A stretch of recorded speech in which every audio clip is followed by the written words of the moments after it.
When we're young, we move with freedom and confidence, with a great resilience to injury. But somewhere along the line, we develop poor habits and become more vulnerable to back pain. Back Pain Solutions features evidence-based and practical advice to help you take back control of your health and get back to the activities you love. This is your guide to better back health through movement. So join us as we demystify some of the commonly held beliefs about back pain and build your confidence to a stronger back the smart way. Welcome back to the Back Pain Solutions podcast, everybody, with me, Ben James. And today, my co-host is back, Jacob Stain. The first show we've done together for a while. It's been a busy old period this end over in the UK for me, particularly setting up a new chiropractic clinic, or clinic, shall we say, in general, because it's going to be very much focused on multidisciplinary approach to back health and health in general, helping people in the good city of Birmingham, UK, get back to the activities they love. So thought it'd be a good opportunity to talk a little bit about that journey. And Jacob firing a few questions at me about how things are going, what the vision is, and what I've been up to. So Jacob, welcome back. And it's been a while. It's, as I say, been busy, but exciting times. Yeah, absolutely. And today here in the Netherlands, it's only 2 degrees, or at least it was 2 degrees around lunchtime. So that was a little bit of an adaptation for me. South Africa living in the cold. It's not good, is it? No, it's definitely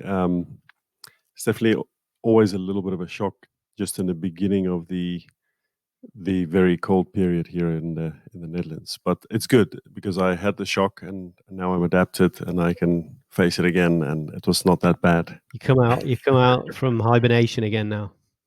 Exactly. And how things been over there in this kind of post-lockdown or still lockdown, depending on where you are, and both terms of city and country and everything else? I've lost track. Yeah, we recently had another smaller lockdown period of, I think it was about 2 weeks, and if I have to translate it, it was called the smart lockdown, the slimmer lockdown.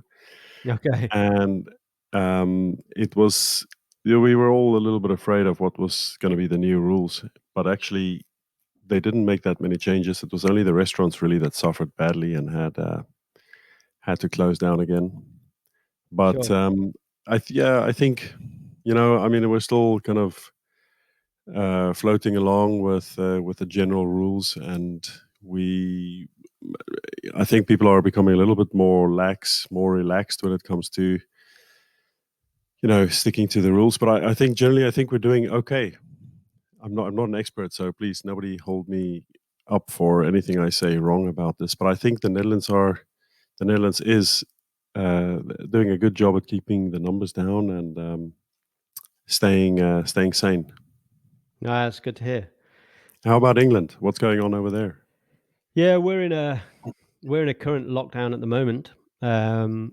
So that's until 2nd of December. So we're recording 30th of November here in 2020, when we hopefully at some stage someone will be listening back to this in years to come thinking, what on earth was this COVID thing? But we're still in a lockdown until 2nd of December. And then there's a new tiered system. So depending on what area you're in a tier 1, tier 2 or tier 3. But I think there's a small handful of places that are going to be in tier 1, and the rest are in tier 2 or 3. 3 is the worst, and depending on where you are, depends on what you're allowed to do. So in which tier are you currently?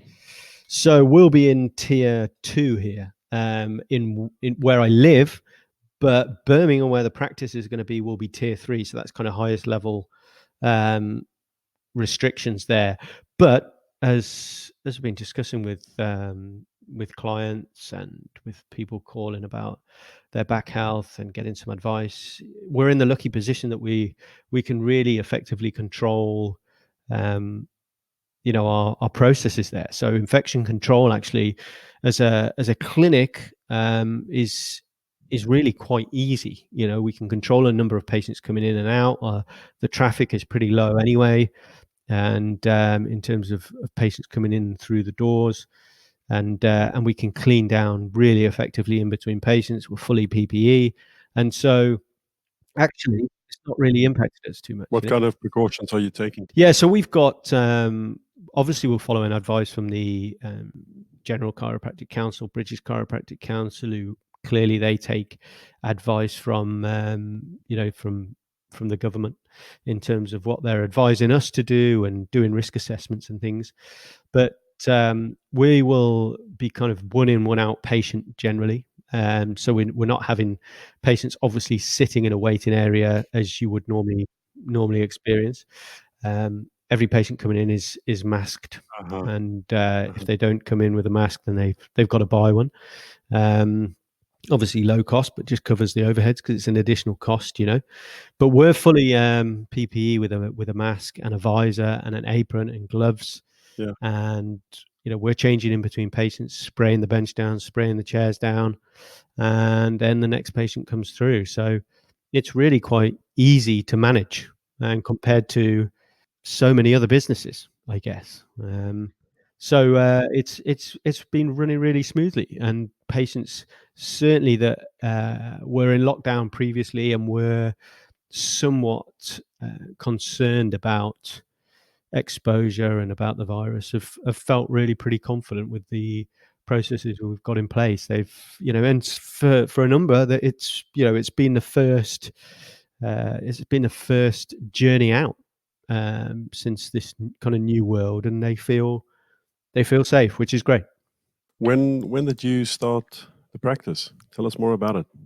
Yeah, so I mean, the practice was due to open earlier in the year, and then lockdown happened. So the building work and things on the building we've taken a lease out on was delayed. So it's been pushed back. We've been open now just over a week and getting a steady flow of patients through. But in a current lockdown environment, as we've all become accustomed to, clearly that comes with its challenges. But then people still have back issues and back pain, and they need help, and they know with the confidence of the processes we've got in place, they can come and get that advice and get that help, and it's working really, really effectively. And if anything, we've seen an increase in the number of back cases, as we've kind of discussed previously, as a result of this new world, because people are working from home, and there must be such a high percentage of people that are just rolling over in bed in the morning and jumping on the laptop. I said it in a previous episode, setting a routine and getting a kind of almost a system in place for yourself, not just for your physical health, but your mental health. I think it's really important. And that's something that I'd encourage everybody to do, because it's just too easy, isn't it? Particularly, as you say, when it's getting colder, it's getting darker in the mornings, and it's been pretty wet over here in the UK. There's going to be a lot of people that are working from home and just think, I'll just roll over, have 5 more minutes, grab the laptop, and before they know it, it's midday and they're still lying in bed, and that's not good for an overall health point of view, but particularly low back, for sure. That's been my experience. People first they don't have to, but generally they end up getting pain and low back pain, neck pain, shoulder pain, and then they start thinking of creating some sort of routine because they see, well, it's just not working. The usual way of working would have been getting in the car, driving somewhere, or taking the train, moving, going for a walk over lunch, walking from one office to another. And now it's not happening, and they just end up accumulating stiffness and lack of movement. And with a lot of my patients, it's just gone terribly wrong. And so they now realize the necessity of creating a routine, as you mentioned, of taking a break, doing a few exercises in the morning, go for a walk, maybe go for a cycle, or at least get some fresh air, and there's a lot to say about that. So like you just mentioned, my experience is that there's been a massive increase in physical complaints, because of working at home. So I hope they come your way and you can help them with that. Yeah, well, they need it, and if nothing else, they need the encouragement, they need the motivation, because we've all, I think, or many people have just become flat and frustrated with it, and that's a bad thing again, not just from a physical health point of view, from a mental health point of view as well, you know. Yeah. And even if we're just kind of helping to encourage people to take action and do a bit of exercise every day, because you know, as we both do, Jacob, we both encourage and support, recommend, and believe in exercise for back health, for overall health. And again, you know, some people have taken action and taken this as an opportunity to get in shape and take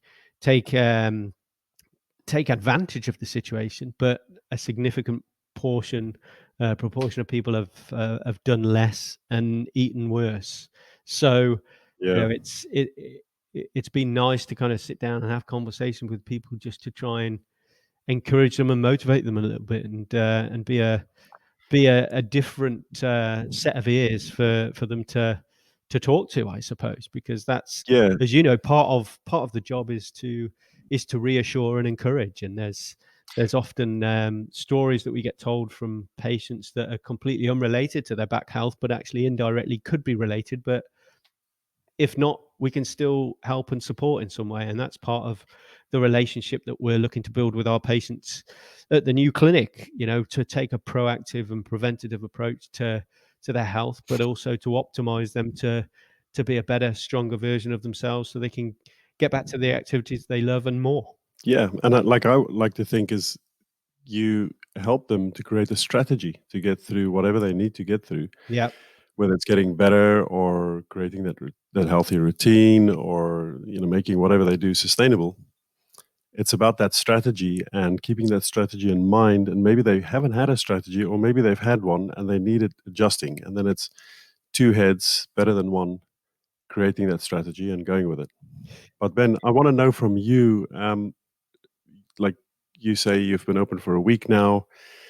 Like, what's been the motivation to open the practice over there? And tell me more about that, please. Yeah, well, I mean, I've as you know, I graduated with you, or just before you, when you went back to take a year out in South Africa. And my early experiences were a little bit disappointing, it's fair to say, and very much about this kind of, I wouldn't even say a whack crack approach, but it was not what I envisaged from a career as a chiropractor. And Okay. I went on this kind of journey of doing other things and helping people from an exercise point of view, friends and family, because that's what I believed in. And over time, done more and more of that, and taken more of an active approach and a movement based approach, and kind of reflected on my own training and my own um, kind of experiences as well of building a better and healthier core, I guess. And you know, it just felt like there was a missing gap, or a gap in the market to some degree, as bizarre as that may sound. Certainly over here in the area I'm working, that is very much movement based and is very much focused on getting people to be confident in the way that they move, and confident that they have the strength and resilience to avoid injury and pain in the future, not just focus on this passive care and this, not, I wouldn't say, it's maybe not fair to say a fear-based approach to management of back health, but it's more a proactive educational based approach to help people understand their bodies better so that they are better prepared to help themselves and not just rely on treatment for their back health. Now, you know, as we say, there's a lot of people that come to see us, and we've got to be realistic with their expectations. And you know, people will we're not designed to live the lives that we lead. And this is one of the big things that I focus on with patients. We've got to look at how we manage your back health, and in some instances that does involve kind of long-term care. But the collaboration that we're forming with patients is very much focused on, yes, early passive treatment and maybe more intense passive treatment, but always giving them some exercises and things to do in the early stages. And that is what increases further down the line along the journey, so that they are so much stronger and more resilient as a result. That's the ambition here, that hopefully will set us apart, so that we can help manage people's pain, but also within realistic expectations. Because unfortunately, for many, we can't avoid the daily repetitive nature of the work that we do, and that is one of the big challenges that we're educating people on, that I think people often overlook. They just assume that that shouldn't be an issue, or sitting for long periods should be okay. But actually, as we know, that's just not the case. Yeah. So so what you're really saying is that your approach is different to many of the other people who work as chiropractors or physiotherapists, who are more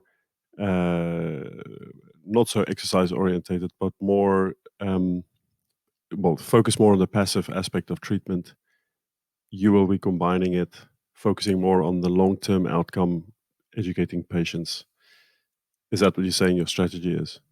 Yeah, exactly. And that's not to say that other approaches don't work for some people, because clearly they do. But for me, it just doesn't make sense that a patient is just reliant on passive care. And there is always going to be a segment of the population that are not prepared to do exercise, and therefore they've got to expect that, okay, maybe you need more frequent treatment and sessions to help keep on top of your back health or your pain or whatever it might be.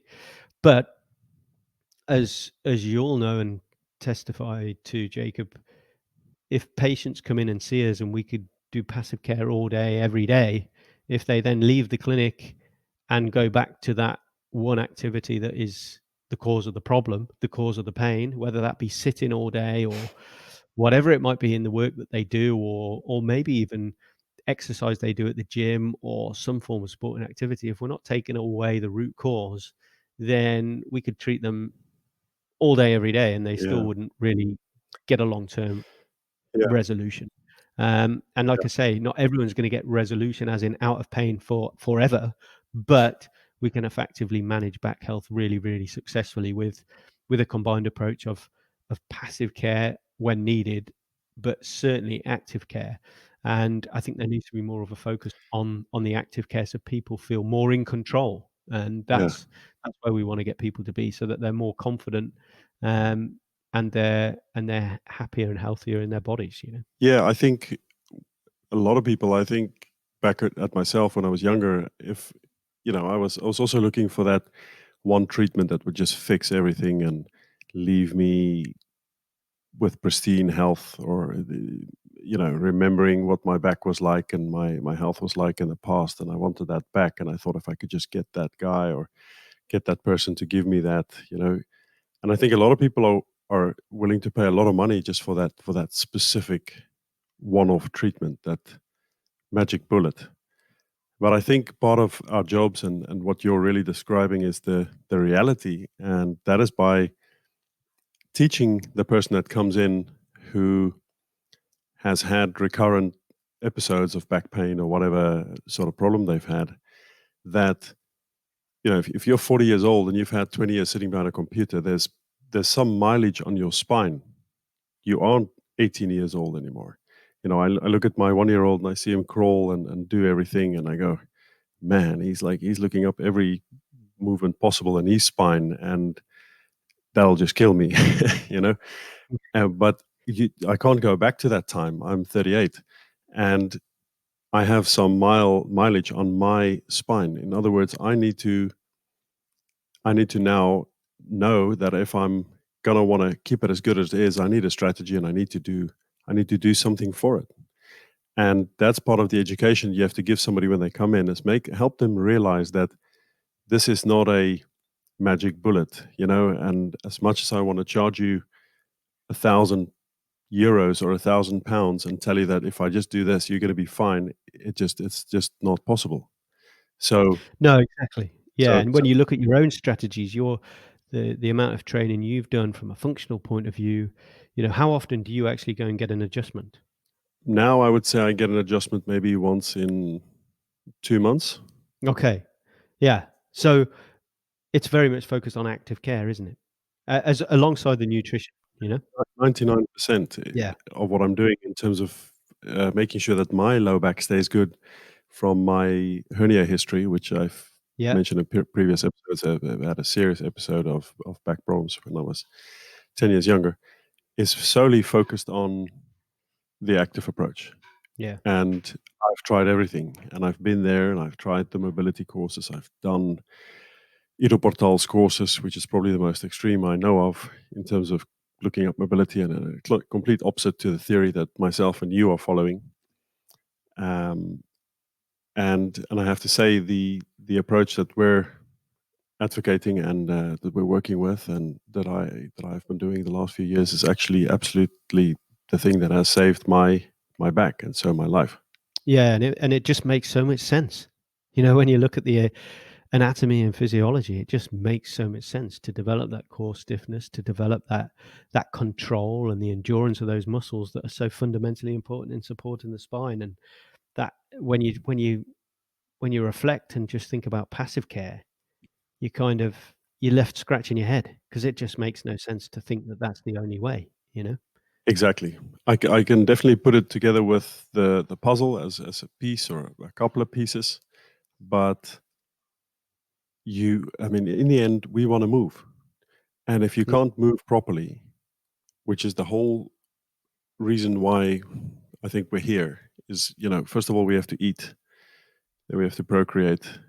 But the thing is that if, and I remember Craig Leveson saying this once at a course. He said, the medicine's very busy with looking at the organs and systems of the body, but the organs and the gut and all of those systems are actually supporting and making sure that the musculoskeletal system can do its thing. sure. And that's stuck with me forever, and I will remember it. And that's it. You want the musculoskeletal system, you want it to work optimally, properly, and then you want to enjoy it. Yeah. And I think that's where a lot of the satisfaction comes from, helping people to enjoy their bodies again. Yes, we're getting them out of pain, and pain sells, because that's what draws a lot of people in. But it's when you can kind of educate and help those people on a journey. And I was treating a guy recently, and I'm still seeing him now. But he came in for a problem that was lateral epicondylalgia. He'd had been playing a lot of tennis vigorously, as soon as lockdown was over, and went over the top. But actually, we're not just focused on that elbow. We're focused on, well, let's look at the core strength as part of that journey, because you know let's look at it holistically, because you're putting so much effort into that backhand shot, and it's all the power's coming from the arm and the elbow. Let's look at what we can do proximally to support your core strength. So you've got a better, stronger platform. He's got a history of low back pain as well. And suddenly, weeks down the line, the elbows are getting better. But what's even more satisfying is when he said, I feel more in control of my core, and I've put on muscle mass by doing these exercises that you're doing. So he just feels so much better. And that's what's Mm. satisfying, when you can get patients not just out of pain and feeling comfortable, but you can empower them to do more, feel better, and feel like they can do more, and be motivated to do more. That's where the real satisfaction, I think, comes from. Yeah, I recognize what you're saying there. You see that when they tell you that, they actually feel good about what they've achieved. And they'll touch their abs and they'll go, look, I'm getting stronger, and this is because I've been working on it. And when they feel good about themselves, I feel good about myself, because I know Yeah. I've done my job properly. And And yeah, that you're adding value to their lives, and exactly.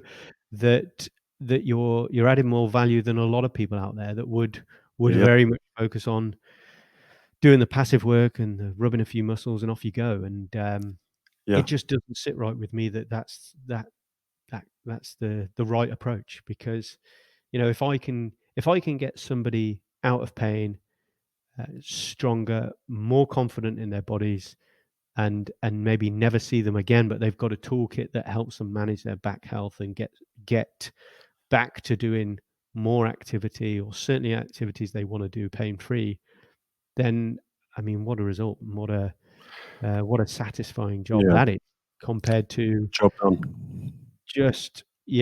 just kind of keeping those patients coming back and adjusting and adjusting, and that's Yeah. the only way.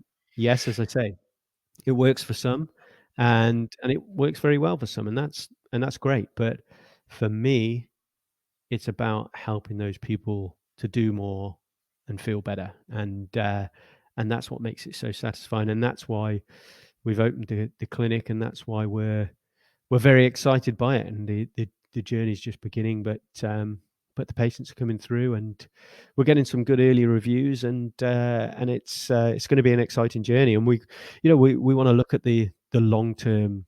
The long-term options in terms of looking at the nutrition and maybe opening a gym as part of it, and all that good stuff that could be ultimately a kind of a preventative approach to health, and that's really where I want to take it, and get that proportion of the population that are interested. But unfortunately, many of those people need to be in pain first, and that's a much longer term project to change the way that people think, so that they're taking action before they've got a problem to prevent it, rather than having to undo something first. And if Yeah, we can get to that stage, what a world we'll live in, because we'll be saving an inordinate amount of money on healthcare for type 2 diabetes and obesity and all those things that are all, to a large extent, our own fault. And just but making people enjoy their lives so much better, because there's no doubt that if people move more, they move with more confidence, and they eat better, they're just going to live better lives. And I think that's where a lot of people will self-reflect on this year and think, well, what can I be doing more to proactively look after myself? Because we know the stats are showing that people that are obese and people that are diabetic are at greater risk of COVID. Well, that should be a message to a lot of people to take a bit more of a proactive approach to health and not just be complacent about it, because it's a problem. absolutely. And yeah, I think there's a lot of adjusting that needs to happen at the end of this year, going into the next one, if things aren't going to change. And I don't see it changing quickly.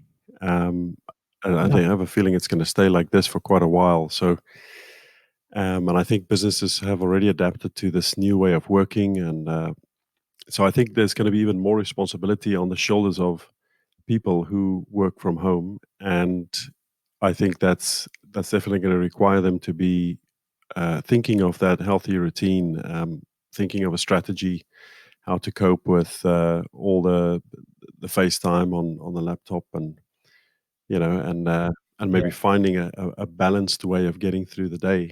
And Yeah. And some simple strategies can make a big difference. Um, get up, put your headphones in, and put that phone in your pocket and go for a walk while you're having that call. Yes, I understand that people have got to be on FaceTime, as it were, for some of these calls, but not every call. There's a lot of calls people are just dialing into and maybe have to make appointments or such. But I think most companies would support getting out and doing some walking, etc., etc. So there are some simple things people can be doing. Take 5 minutes out your day every couple of hours and just do an exercise. We recommend a lot of exercises on the website, whether it's something like the bird dog or modified sit up or side plank. You don't have to do all your exercises in one go. Do them throughout the day and use that as a break. Take 5 minutes out and do it. And it's just little strategies that are going to make a big difference to people. Not just, again, and I reiterate the point, but not just from a physical um, health point of view, but a mental health point of view. People just need time out. And if anything, I think, unfortunately, frustratingly and sadly, a lot of people are doing even more now behind a desk, behind a computer than ever before, because they're not getting up to yep, go to the printer, and they're not having that quick coffee break with a colleague.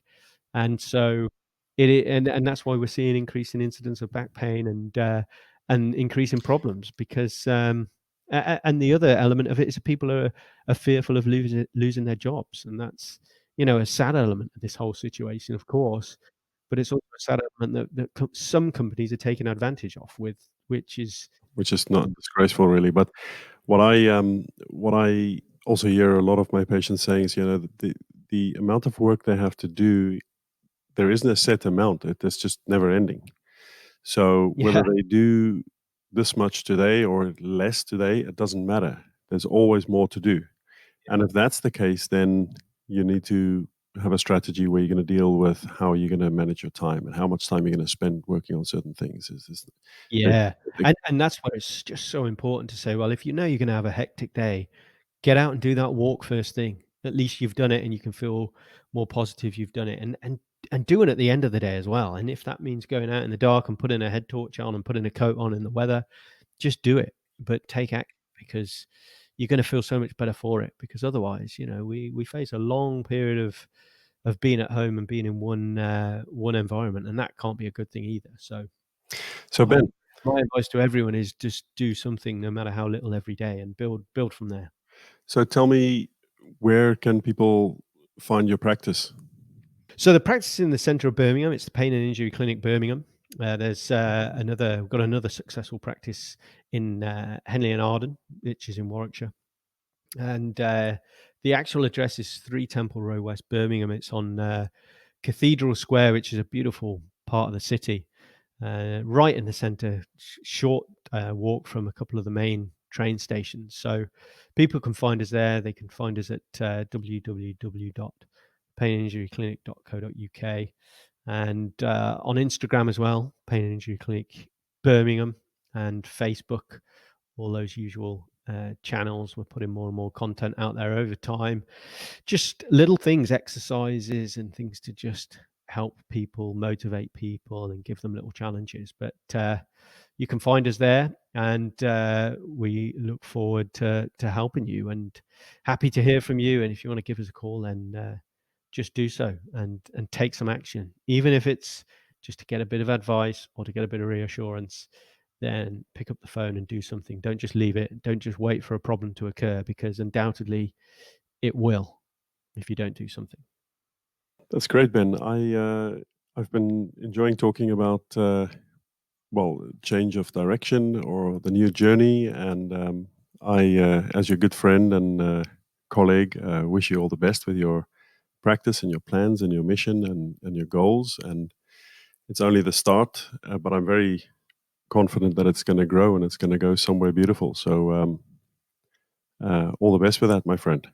I appreciate it, my friend. Yeah, and I can't wait when we're able to get back to a bit of training over in Nijmegen at the gym over there, and get back to a bit of normality, and of course continue to build out our program online, which is the big focus and the big project for us as well, alongside the work that we do with patients face to face. You in Holland, me over here in the UK, but to get the online programs completed and available to people across the globe, because, like we say, we want to reach a wider audience and help a wider segment of the population, and the internet allows us to do that. So, as always, we encourage everyone to head on over to the website www.smartstrong.co.uk.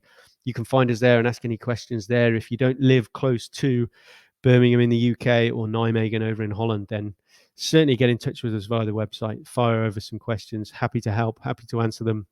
Happy to jump on a call if it helps you to take some control and get some reassurance about your back health. And as always, we ask you to put a rating and a review on iTunes. It really helps us to spread the word, spread the message, and help more people.